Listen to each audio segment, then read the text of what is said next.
lightest lights are. So your biggest highlight, your lightest light is on the bottom of the vase on the right, under the handle. Right up in there, and that bottom of the handle. So don't think of it as a vase, think of it as all just one thing. And then squint, and like some of your lighter colors are gonna be these stems here, but if you really look at it, what's darker? Is it the water?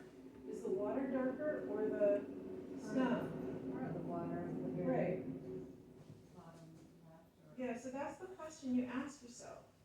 Which is darker, the stems or the vase? And then you just kind of like, Do the dark first. yeah, lay in those darks. And though, even though in terms of the flowers, the blue flowers are darker than the yellow-orange, but the blue flowers are in front, would I do the lighter and then the darker? Because the darker is in front? One little spot. Don't get you're just flatten it. There's nothing in front or behind because you're two dimensions right now. End piece. Well, it's not gonna, That's the translation of three-dimensional. That's why painting from life is so much harder than painting from a photograph. When you paint from a photograph, the camera's already done that flattening work for you. So this takes a long time to get good at. Like flattening the two, translating from 3 dimensions to 2. So I would just like, to me, what's happening is that I've got this dark and a red, and then some dark here that goes into this purple. So they're all kind of dark. It's just a dark form. So do the So dark you could- colors first. And then, like that lighter, you kind of already have it laid in. So what I would do is just, I think that you're in a place where you can go into the bottom of that vase, like this stuff right here is dark in the center, Yeah. and then this over here, you've got that already, and then up and through here, this is all pretty dark. And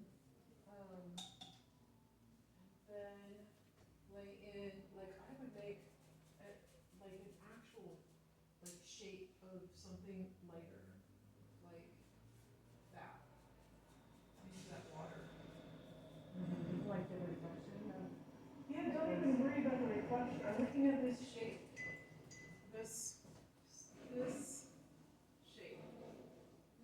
I see. Yeah. Okay. And then the highlights, the super lights, like the brightest lights are gonna come in, that's gonna be the last thing you do. Okay. And then you've got this other shape that's also sort of a rectangle here, happening over here. And it actually starts up here and comes down like that.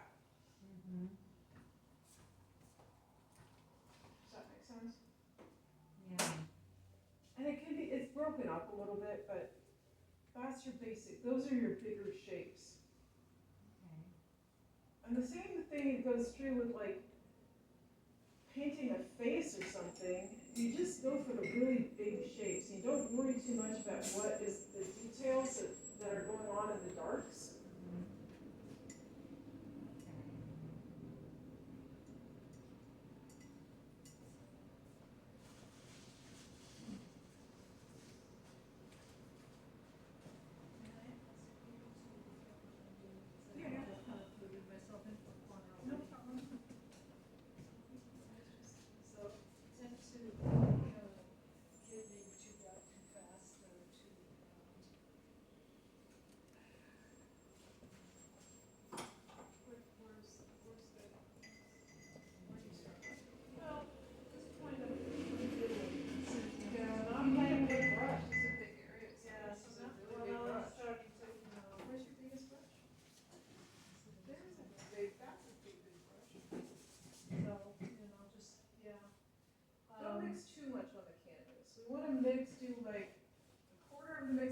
the canvas, but most of it on the palette.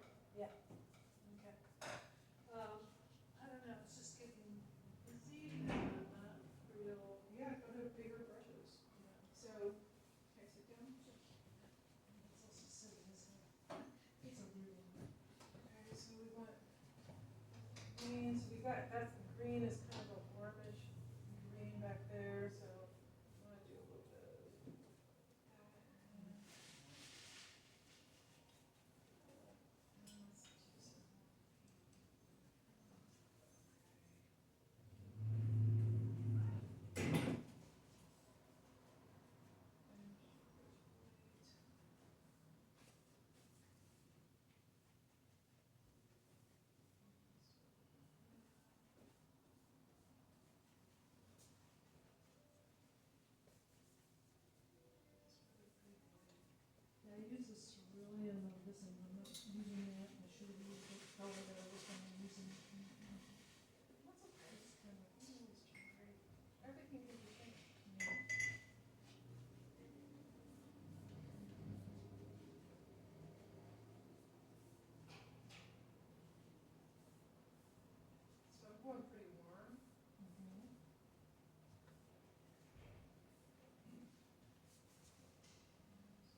Basically, I'm just like getting my phone details.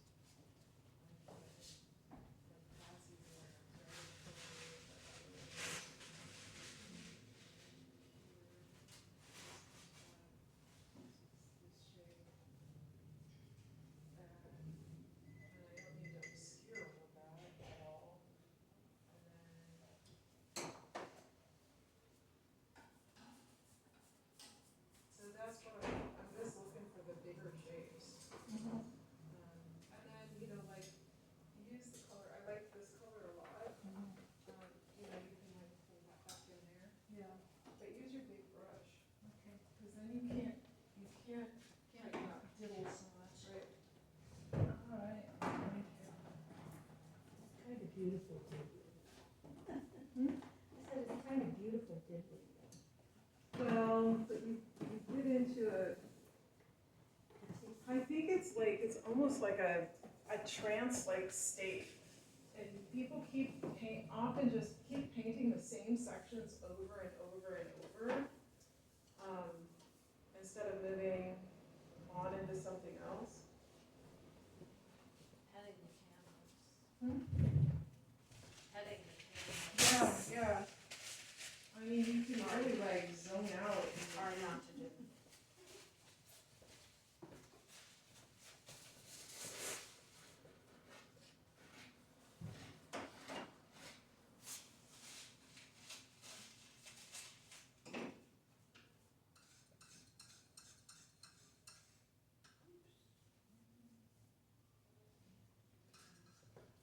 Come stand back from it. Come stand back. This is the beauty of, so now, your color lines are really good. And now that those big broad spaces that look, you know, that gives it, that breaks up those, the smaller marks, right? That bigger, broader marks, that, so it's not overpowering the flowers, it's not fighting the flowers for attention, right? Yeah. I feel like it needs a little more white highlights down in the water. Oh, absolutely. To bring those out, but not too much more. Yeah, You know. absolutely. I mean, it's, the color harmony is really, really good. So, I don't ever do flowers, ever. well, So this is kind of, form is really intimidated when I looked at the. Oh, I'm sorry. No, I just thought this is good, I Yeah. have to push myself. Yeah. But see, when you're up close, it reads one way. When you back all the way up, then you see how it's all working Yeah. together. Take a page from Chuck Close. Stand back. Stand all the way back, yeah. So that's why I don't sit down in my studio. Well, I'm like usually on the move. Yes. But like, stay there. Okay. These color harmonies are working so well with this. Like if this needs to be altered just a little bit, it could use a little bit more of this turquoisey color down here. But all of that's working really, really well. Overall, I like the composition of the everything's going. I don't want to do too much more with the actual flowers. think that's fine, that's a good decision. But like the blue that I put in on the left side of the vase is a very neutral tone. And that supports the flowers. And so I would do something a little bit different with the left side of the tablecloth area. Like you could even get rid of this edge. You could just eliminate that and have it just be a gradation from this color into like a greener. And just play with just getting rid of that edge almost entirely. Because you can always put it in. You can put in like the tiniest, I mean, think about that angle from here to here. And then there's this angle from here to here. And you've almost got that. I mean, instinctively you kind of have that, right? So if you get rid of this and decide you actually need it, it could be like one little mark like that. Yeah, Yeah. and some of yours where you're showing you just have a little dots or a little something. Yeah. I mean, it takes me a long, long time to make all of those decisions. Yeah. And I change my mind a lot. That's why I'm not a watercolorist. I joke my middle name is Revision. Cook, not a baker, and oil painter, not a watercolor. There you go. Oh, she's doing great. There's some really nice work coming out of Yeah. here. And it's interesting to see how everybody interprets it differently, you know? Right.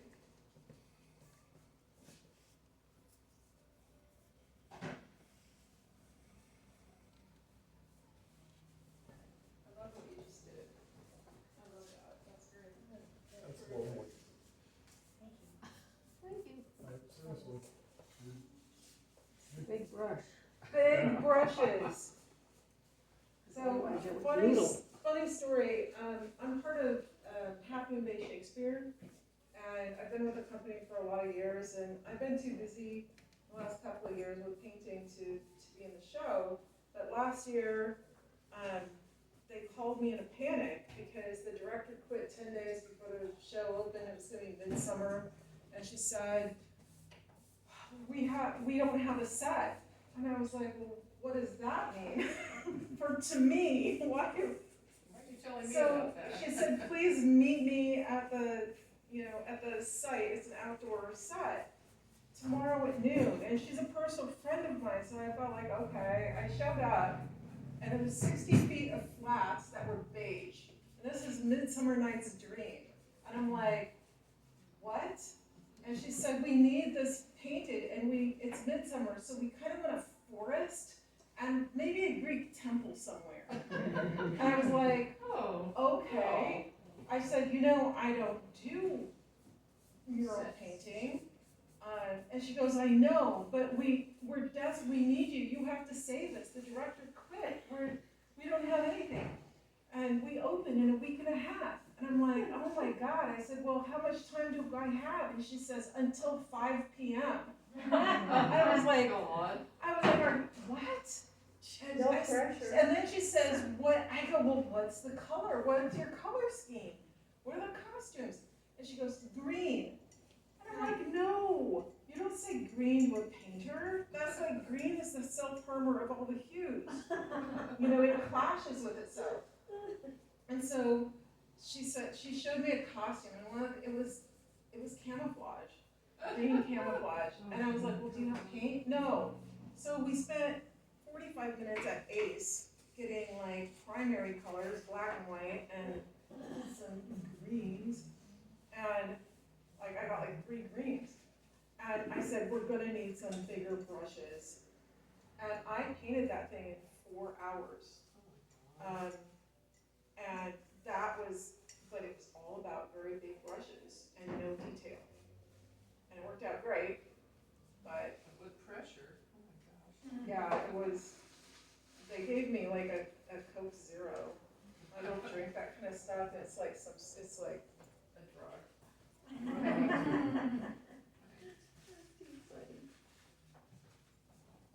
What a nightmare. They asked me to help paint sets this year, and I said no. No. Those days are over. No. So I want to tell you guys about a great book that Robyn recommended to me, and I'm just getting into it myself, but it's called Ninth Street Women. And it's basically about 9 women who came out of the abstract expressionist movement in New York in the late 30s, early 40s. And I think you'll really enjoy it. It's really well written. It is not dry. It is a really enjoyable book. It's the best, and it's about the New York School, and all those people, Hans Hofmann, and all those people who have basically introduced,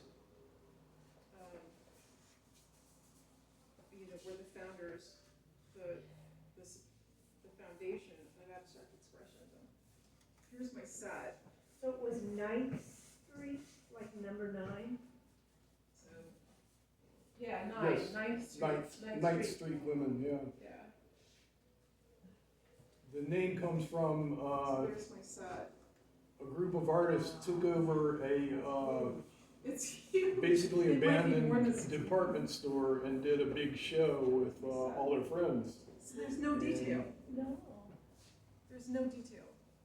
And then somehow I made the hill in the background be the top of that tree, but that was my subconscious and the Diet Coke. Wow, incredible. Great. Wow, that came out nice. Great big brushes. I know, it was like do or die. There was no, I was either sink or swim, right? There it is. And I made the trees, like the lights became the top of the trees. Again, there was no, that was just my subconscious doing that. Wow, that's amazing how well that turned out.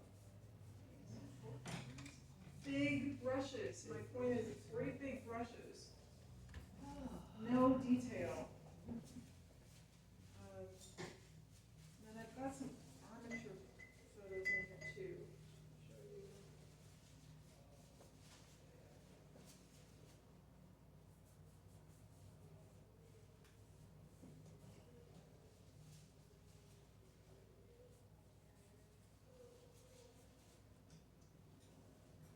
There it is. Here's that seascape I was just telling you guys about. Here's the armature. Armature of a rectangle and a golden mean laid in on top of it.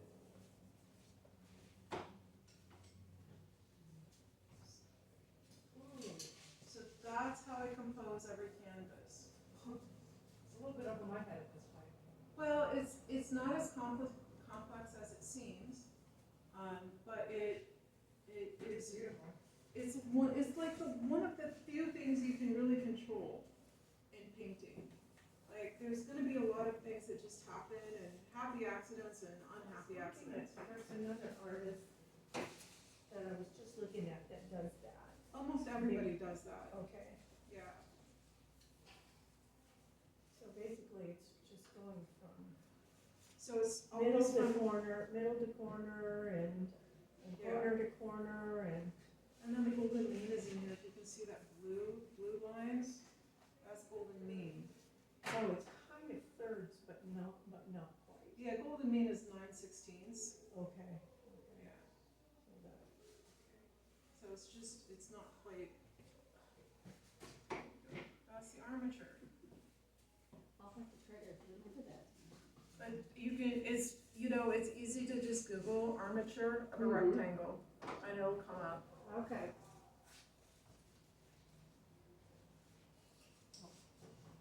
Oh, wow. A lot going on. I'm hating Yeah. geometry. I love to quilt and Oh, but I hate geometry. So I feel like where you're going right now is just keep it super, like there's a certain feel to it that you've got going that is great, and I don't want you to overdevelop any of this. I want you to just leave it like pretty simplistic and start, because that's really working. And you can do something in here. Make these edges edges, maybe a little bit more irregular, a little more, but, you know, it's holding together really well. I would bring in, you've got your green and red, and this blue, you could bring in a little bit of purple, like along this edge. You could bring in some oranges in between the yellow and the blue, you know, that kind of thing. But I think that the drawing part of it is just fine as it is, and keep it very stylized. You know, like just that. Don't even try and make the circle. Don't try and make the oval. Just leave it flat. That works. And then you could bring in another line that's broken like here to suggest a background.